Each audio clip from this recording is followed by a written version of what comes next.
Welcome back, Strategic Angling fans. We have another exciting interview for you. Just like last year, Alton Jones Jr. has given us a little time to talk about his upcoming season, his upcoming sponsorship news, and what events he's really looking forward to, and maybe a little recap of last year. So thanks for joining us, Alton, and looking forward to talking with you. Man, thanks for having me. Always a pleasure coming on. Well, let's maybe start with a little bit about last year on the Bass Pro Tour. You had a very strong season, points-wise. What was your highlight? What was maybe your low light? What was your favorite part of last year? Highlight for sure was my best finish of the year. Lake St. Clair, finishing second. I wish I had a win. But finishing second, ending the year on a super high note is always a really good thing coming into the off season. As a professional angler, when it comes to fishing, you're only as good as your last tournament. So when you're going to roll into the off season, you got to go into negotiations with sponsors and things like that. It's nice coming off of a really, really high finish, and so that's definitely the highlight of my year. I wish I had a low light, and I'm very fortunate to say this, but I had a really consistent year. I never had a really bad tournament. Yeah. I think my worst finish was in the low 30s. So having a season like that, I really can't point to one thing and complain. If I look back, a bad decision I made at Champlain on day 3 of the event was kind of a go for broke decision. It was a very aggressive one. I completely scrapped everything I knew. Went to a whole new part of the lake, 100 miles from where I'd been fishing, and struggled because of that. Now had I caught them there, it probably would have been the high point. But looking back, could have been a little bit smarter about it, and I probably would have finished 3rd in Angler of the Year instead of 7th. But other than that, I'm pretty stoked about the year I had. No, you had an amazing year, no doubt. This show is called Strategic Angling, and you brought up making a decision to go 100 miles from where you'd been fishing. Was that a history in the back of your mind decision? Was it saw something in practice that maybe might work out kind of thing? What makes you go, you know what, I'm going to fish 100 miles from where I've been? That was a very specific scenario. So we're in our next to last tournament of the year. I had done the math. I knew it was not possible. In the last 2 events, I could have not shown up and still made Red Crest, right? Which is a very privileged point to be at. Not many guys could say that. And so I knew what I was on. I couldn't win doing. And so I kind of did what I wanted to. I'm tired of chasing these smallmouth with live scope. I just can't get in the groove this week. I'm going to go largemouth fishing down at Ticonderoga. It was kind of just me being over, bouncing around in big waves, being borderline seasick. There was a big wind forecast called for, and I just didn't want to beat my body up. And I also wanted I want to go largemouth fishing. I want to go frogging and flipping and whatnot, which is what I tried to do. I failed at it, and it was really just kind of you don't get many opportunities where you can risk it all. Yeah. And worry about the consequences. To add in there, I knew points-wise, Jacob Wheeler was probably about to win that tournament. I talked to him regularly. I knew what he was on. I saw where he was finishing.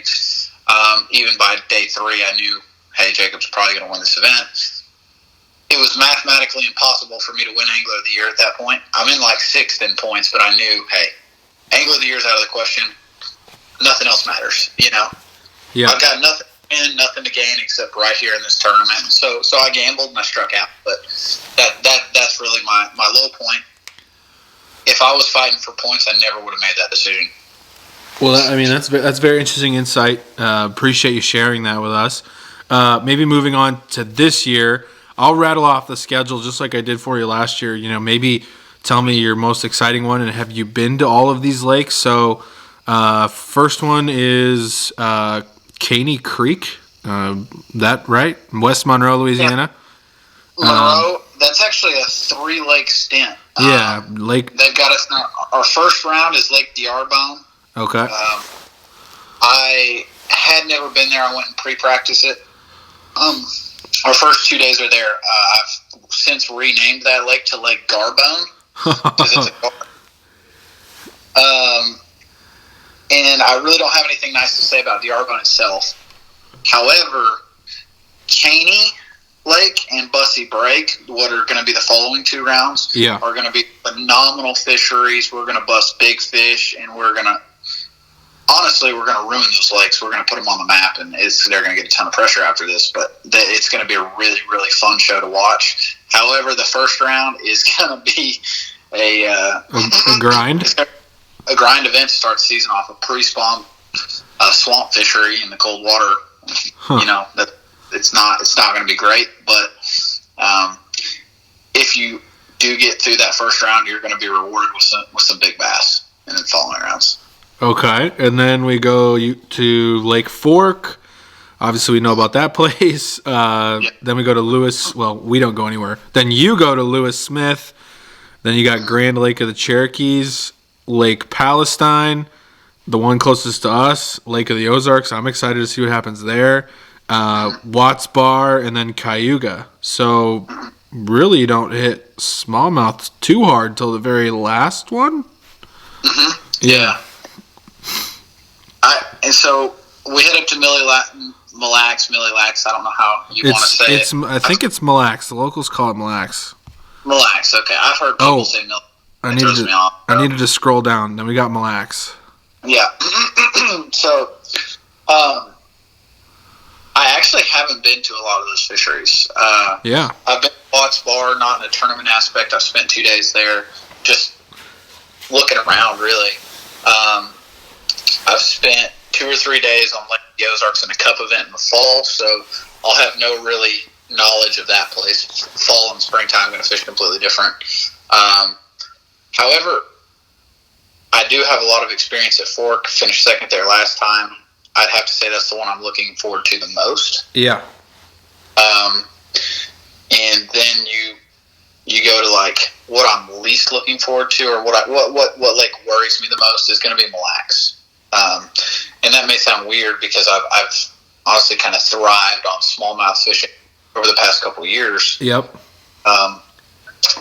But Mille Lacs is a little bit of a different animal. When it comes to fishing individual structure. Yep. It's very location specific. From what I understand, I've never been there. Yeah, you're gonna have a good time. I think there's gonna be some incredibly large smallmouth caught there, but there might be some guys who actually struggle a little bit if the weather's bad, especially.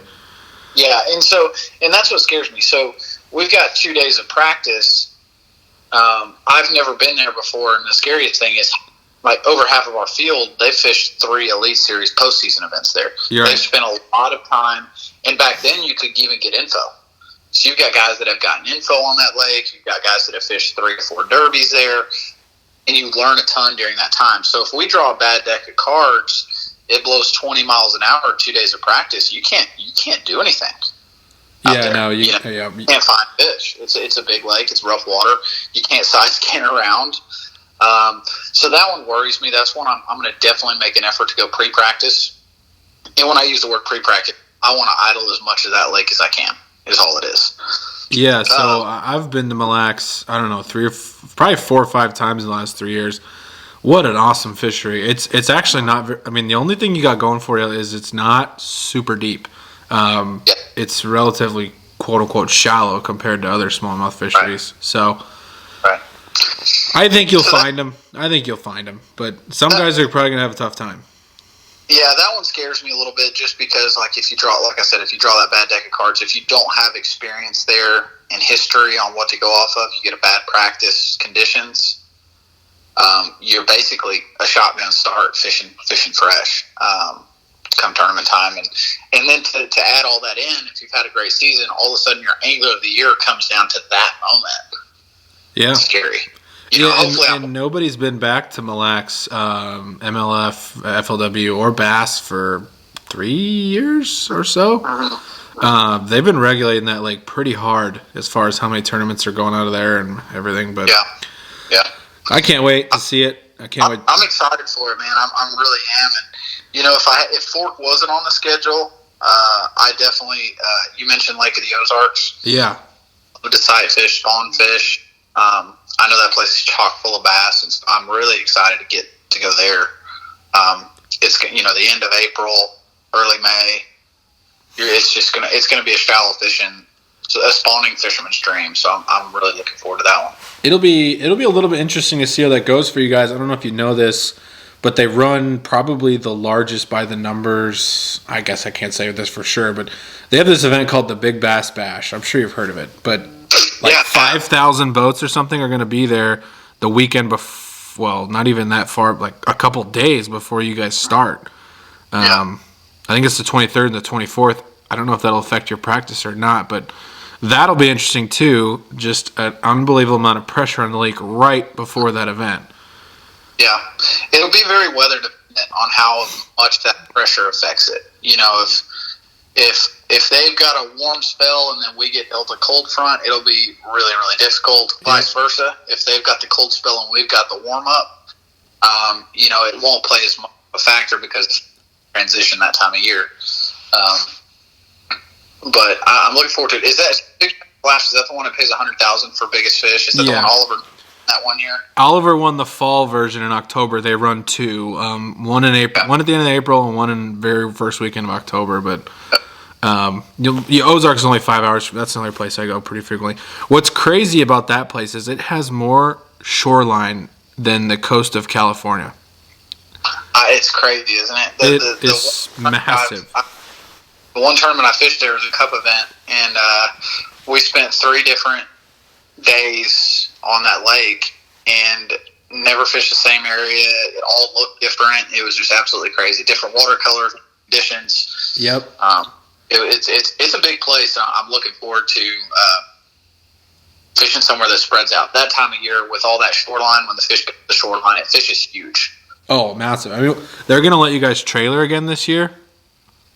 I don't think so. No. There may be a few special occasions, at a place like Mille Lacs, if you get really inclement. Yeah. But one of the things that we're working toward, I don't want to, because just when I think I haven't understood and something ends up changing, but they want to work towards getting better fan interaction at our Major League Fishing events and things like that. Yeah. And trailering kind of kills that, right? I mean, when someone wants to come meet Kevin Van Dam, Jacob Wheeler, Alton Jones Jr., whoever, and they show up to the launch, he launched 100 miles away today, that kind of kills the whole aspect of it. Yeah, it does. It does for sure. But they want to really have it going out of one set location moving forward, which I'm a huge advocate of. I'm the guy like, hey, if you want to go 100 miles, go by boat, be a man, do it. So I think that'll be a good thing moving forward. There are some safety things that come into account where I know, like at a place like Mille Lacs, if it blows really hard out of a certain direction. Do you know, are you guys launching out of Garrison, or are you going down near Anamia, or do you know yet? I haven't looked that far. I'm sure I could find it in my emails, but all I know is the info for the next tournament. And all right. In Monroe. And I'm the kind of guy I kind of fly by the seat of my pants. About 2 days before the event, I'll look and be like, okay, here's where we're going out of. Well, whatever you're doing, clearly working for you. Obviously wishing you luck on this year's season. Let's talk more about, new baits to you. You mentioned maybe some rods. What do we got going on with sponsors this year? Yeah, so sponsors are staying fairly steady. There's been a few small changes, but overall, the most exciting thing isn't necessarily new sponsors that is coming on. It's some development with some current sponsors. Those two being Kistler Rods and G-Crack Baits. I can't give all the exact details because all this is going to release at ICAST, and y'all all see it then. But I'm coming out with two brand new signature rods, and one is going to be kind of my dream chatterbait rod, and the other one is going to be a similar rod but a little bit lighter, more on the edge of like a lipless crankbait, maybe a heavy-duty square bill rod. Okay. Sure. The one that's a chatterbait rod is probably a little stiffer than most guys usually throw on it. It's going to have a glass tip on it, so it's going to have a really, really soft tip, but it's going to be a heavy action rod, so it's going to have a ton of backbone. So is the whole rod going to be considered glass or just the tip? No, it just the tip. So it's actually woven into the composite. Oh, okay. So you get that stiff broomstick feel with that soft load tip. And I know a lot of guys throw their chatterbaits on a strictly a cranking rod. Yep. For me, we handle a lot of really big fish, down here in Texas and things like that. And I just need something with a little bit more backbone, Sure. And so it's gonna be a phenomenal rod. It's one that Kistler used to make, and I'm actually having them remake it and tweak it for me. Okay. So I'm not just going from scratch here creating something. I'm taking what was my favorite rod Kistler's ever made, altering it in a few small ways, and bringing it back into production. So I'm really, really excited for that. And then with G-Crack, I'll just say it's a bit of a playoff of Bellows Gill, their number one seller bait. I think we're gonna do a small playoff of it, make it a little bit better, a little bit more fishable for all styles, I guess. The Bellows Gill is very, very situational, because it's a big profile bait. It is. And yeah. Making something that's going to be a little bit more user friendly, good for all times of year, but still keep that similar profile and action that it has in it with those ribs. So I'm super stoked to come out with that. I can't wait. And, they've really done a good job with me. I've been a bit of a bit of a pain in their side when it comes to developing this. We get the bait right, and then all of a sudden they start shipping this, and I say they want this color. They can't do that color because of the way they made the mold. And I said, well, we need to be able to do this. So they completely ruined the mold that they just spent a bunch of money doing. They're making me a brand new mold so that we can get these colors right. I mean, they're going above and beyond. And their response to me was, you better sell them because it just got twice as expensive to make. But we're doing it right, and I'm really, really excited. And they're doing some really cool things. Well, that's all exciting stuff. I don't want to take up too much of your time tonight. Anything else you want to chat about today before I let you go? No, I'm just really excited for the season. I can't wait to I know you don't live that close to Mille Lacs, but I consider that your neck of the woods up there. So I'm excited to get to come up there and maybe somewhere in between we'll get to cross paths and maybe do one of these things in person. If we don't cross paths between you coming to the Ozarks or Mille Lacs, we got problems. So we'll have to figure something out. Yeah. I'm like right in the middle. What about that hat we were talking about? You got anything you want to say about that? Yes. So Alton has donated a hat to the program for us to give away. Somebody in the comment, all you have to do to qualify is comment on this video and be a subscriber to our channel. And are you still doing YouTube? I am. And Alton's channel. So you got to be subscribed to both, and you just got to comment on this video, and we'll ship a lucky winner a hat. So I'll try to pop a picture of the hat in here if we've got one. But appreciate everybody listening, watching, supporting this channel. Obviously appreciate Junior taking the time to come on, and we obviously wish him well again in the season. So thanks, man. I really appreciate it. Yeah, take care, and good luck at that first event. Thanks, dude. Have a good one. You too. See ya.